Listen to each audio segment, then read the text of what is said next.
بسم اللہ الرحمن الرحیم۔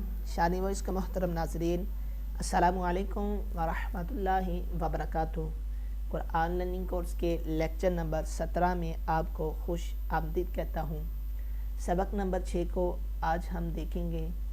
اس جو ہمارا سبق ہے، یہاں ہم نے ابھی تک جو پیچھے سارا پڑھ لیا ہے، حرکات کو اور تنوین کو، یہ سارا اس کے اندر آئے گا، اور یہ تختی جیسے ہوتی ہے ایکسرسائز ویسے ہی کام کرتی ہے۔ یہ آپ کے جو پچھلے سبق ہے اس کی پریکٹس کرواتی ہے۔ تو آج ہم اس کے اوپر خوب اپنی پریکٹس کریں گے اور اپنے تلفظ کو صحیح انداز کے ساتھ پڑھنا سیکھیں گے۔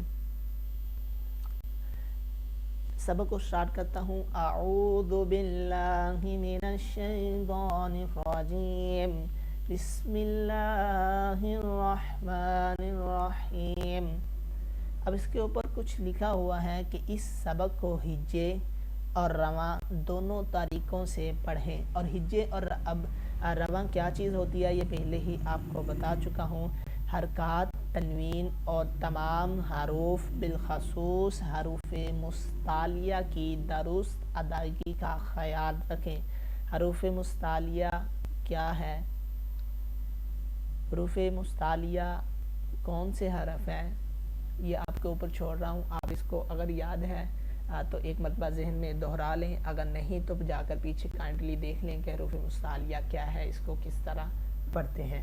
اب اس نے اس کے ہجے کرنے کا طریقہ بتایا ہے کہ یہ ہمارے پاس ایک حرف موجود ہے، اس کے ہم نے ہجے کس طرح کرنے ہیں۔ میم زبر ما، لام زیر لی، مالی کاف دو پیش کن، مالی کن۔